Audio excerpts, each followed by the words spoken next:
एक महिला भक्त वृंदावन से बिहारी जी लेकर अपने घर आई और तभी बाहर से गोलू घर के अंदर आया और माँ से पूछता है कि माँ, यह कौन है? तो मैया ने बोला, ये भगवान हैं और ये ही हमारे मालिक हैं। अब तो घर में जब भी कोई नई चीज बनती तो सबसे पहले बिहारी जी को भोग लगता। पहले यह सब चीजें गोलू को सबसे पहले मिलती थीं। इससे गोलू बहुत चिढ़ने लगा और मन ही मन ठाकुर जी को कोसने लगा। एक दिन गोलू की माँ काम पर जाते समय बोली, गोलू, यमुना जी से मटके में जल भर कर लाना। जब गोलू पानी भरने के लिए जाने लगा तो जाते जाते बिहारी जी को कहने लगा, खाने के लिए तो सबसे पहले तैयार रहते हो, लेकिन काम तो मुझे ही करना पड़ता है। अगर यहाँ रहना है तो काम करो। कहकर गोलू यमुना जी से जल भरने के लिए चल पड़ा।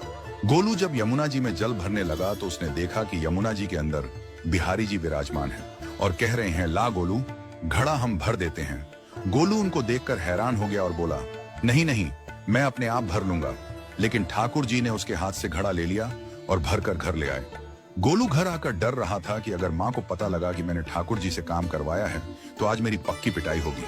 माँ ने घर आकर बिहारी जी को गीले कपड़ों में देखा तो एकदम से हैरान हो गई और कहने लगी कि गोलू, ये जरूर तेरी शरारत है, जरूर तूने ही इन पर जल डाला है। गोलू ने अपनी माँ को समझाने का बहुत प्रयास किया, लेकिन माँ ने उसको डांट कर चुप करा दिया और ठाकुर जी के भीगे हुए वस्त्रों को बदलने लगी। अगले दिन जब माँ ने गोलू को अनाज पिसवाने का काम दिया तो बिहारी जी फिर अनाज का कनस्तर ले आए और माँ को ठाकुर जी के वस्त्रों के ऊपर सूखा आटा पड़ा मिला। तो माँ ने फिर गोलू को डांटा कि तुझे पता नहीं कि ये हमारे भगवान हैं और तू भगवान के साथ शरारत करता है। आज तूने फिर इनके ऊपर आटा फेंका है। तो गोलू शपथ लेकर कहने लगा, नहीं माँ, मैंने कोई शरारत नहीं करी है। ये तो मेरे हाथ से गेहूं का कनस्तर लेकर खुद पिसवा कर आए हैं। गोलू की माँ आज बहुत गुस्सा हुई। अगले दिन फिर माँ बोली, बेटा गोलू, आज तुम्हारे बाबा बाहर गांव से वापस लौट आएंगे। बस आज का ही काम है, तुम जंगल से थोड़ी लकड़ियां ले आना। गोलू फिर डर गया, कहीं ठाकुर जी फिर मेरे पीछे ना आ जाएं। गोलू ने माँ को बोला कि मैं चला तो जाऊंगा, लेकिन बिहारी जी को समझा लो, वो मेरे पीछे ना आई। उसकी माँ हंसकर बोली, हाँ हाँ समझा दूंगी, तुम जाओ तो सही।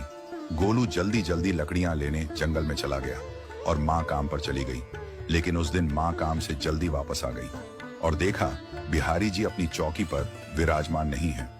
वह तो एकदम से घबरा गई कि कहीं गोलू की शरारत तो नहीं।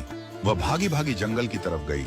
तभी उसने देखा कि गोलू के साथ एक इंसान लकड़ियों को लेकर घर आ रहा है। गोलू की माँ यह देखकर हैरान हो गई कि यह तो बिहारी जी हैं। ये क्या हमारे भगवान हमारा काम कर रहे हैं? इसका अर्थ गोलू ठीक कह रहा था। वह जल्दी जल्दी भागकर ठाकुर जी के पास गई और लकड़ियां उनके हाथ से लेते हुए उनके चरणों में गिरकर रोती हुई बोली, हे बिहारी जी, ये आप क्या कर रहे हो? मुंह गरीब का काम क्यों कर रहे हो? ठाकुर जी मुस्कुराते हुए बोले, हमें तो तेरे बेटे पर बहुत प्यार आता है। सब लोग हमें भगवान समझते हैं, लेकिन एक तेरा बेटा ही था जो हमको अपना मानता था। अपना मानकर वो हमें डांट भी देता था, हमारे साथ गुस्सा भी करता था, और जो हमें एक बार अपना मान लेता है तो हम उसके मान के लिए उसके ही हो जाते हैं।